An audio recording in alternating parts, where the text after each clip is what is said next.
Welcome back. Vice President Kamala Harris is insisting that the White House is making progress on the so-called root causes of mass migration. This is really happening. At the Summit of Americas yesterday, Kamala Harris doubled down on the investment, pledging nearly $2 trillion in private sector aid to Central America. This, as what could be the largest migrant caravan ever, marches toward our southern border. Joining me right now is Florida Congresswoman Maria Salazar. She is a member of the Foreign Affairs and Small Business Committees. Congresswoman, what is Vice President Kamala Harris talking about in terms of the root causes? We know what the root causes are, and that is the Biden administration's policies. That is why you're seeing this surge. You did not see such a surge under the Trump administration. So what do you think she's talking about? Well, she doesn't really know what she's talking about. And unfortunately, this administration doesn't really know or doesn't have the political willingness to stop this situation. You just said, we were talking about Jimmy, the show where the President Biden was on last night. He is in Los Angeles trying to meet with the leaders of Latin America.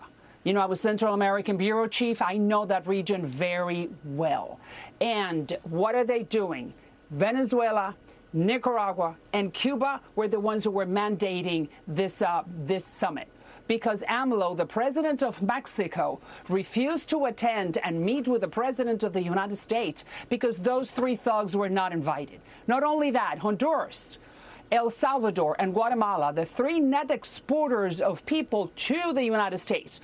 A lot of Guatemalans are in that caravan. Those presidents are not present in Los Angeles. Why is that? Because the Biden administration mistreated them tremendously. And I know that because I have spoken with the three governments. So what type of leadership is Vice President Harris trying to show here?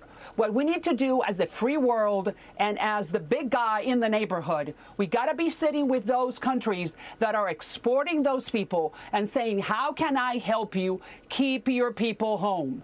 Well, give tax incentives to the American companies, give specific projects so those people, that labor force can be absorbed in their countries. Listen, we, the Latin Americans, I'm first-generation Cuban American, we love the United States. Those countries are desperate to do business with the Americans, desperate to do business with the American companies, and we're forcing them to go and deal with China and Russia. So no leadership whatsoever from the White House when it comes to Latin America, period. Yeah, I understand, but Maria, I mean, look, the administration is now considering a plan to fly or bus illegal migrants deeper into the United States, even as they face deportation. The Department of Homeland Security tells Fox that no official decision has been made, but we've got new video this morning of more illegals being apprehended this morning. They were all hiding in this cornfield. Texas DPS sent me this video this morning. We continue to see apprehensions. It's a record high. And now they are demanding that the U.S. lift Title 42. They say, look, we thought Joe Biden was going to lift Title 42. We want Title 42 gone so that they can have 18,000 people a day get apprehended to come into this country. I mean, I know that you know this region very well, but you can't imagine that the United States can house everybody. Of course not. Of course not. And what's happening on the border is something that we were desperate, just like you are.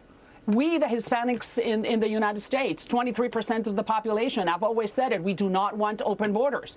We need to stop this. Fentanyl, child sex traffickers, the coyotes, we don't want these people coming in. We want legal migration.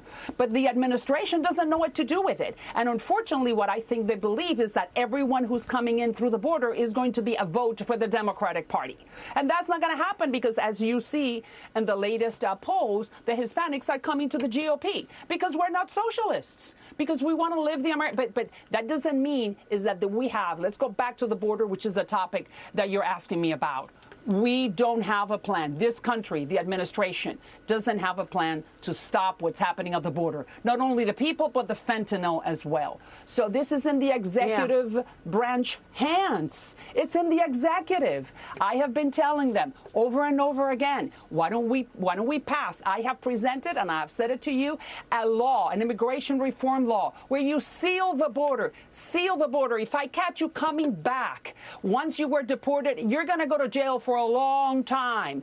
Very strong border security measures. Yeah. My bill, a brown girl from the hood, presented by the GOP. Pay attention to it. Seal the border, and then take care of those who are here, who are contributing to the American economy. It's simple. Well, but unfortunately, the Biden administration goes like this. Thank you. And I want you to help me. I think it's extraordinary. Yeah, but you know what's the problem? That the cartels are running the entry to America.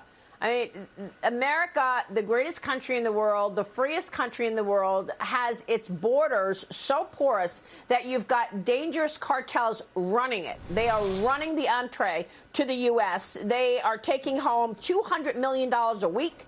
They are charging $4,000 a head, anybody from the Northern Triangle who wants to come in.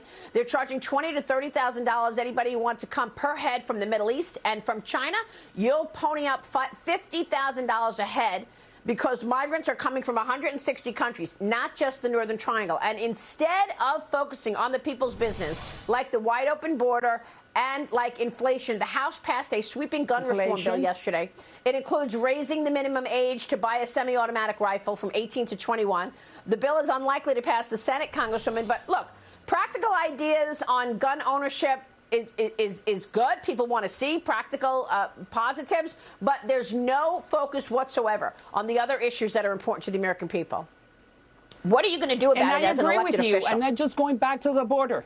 And I agree going back to the border. Let me just, for the first time in 100 years, the Mexican president dares to go like this to the American president, to the United States president, by not attending a summit of the Americas in United States territory. So that goes to show you that they know that it's weak.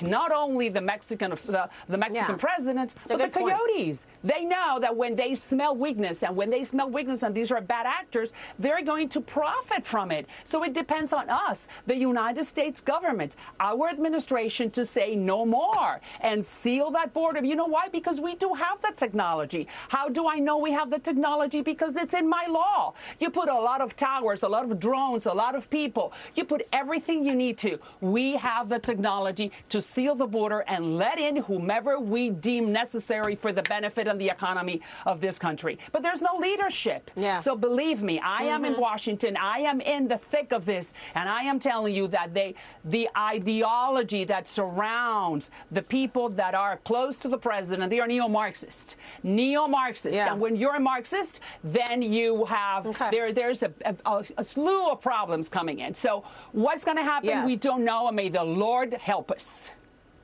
Yeah, Congresswoman, that's right. Thanks very much for weighing in on all of this. Maria Salazar, always a pleasure. Good to see you, Maria. Thank you, Congresswoman.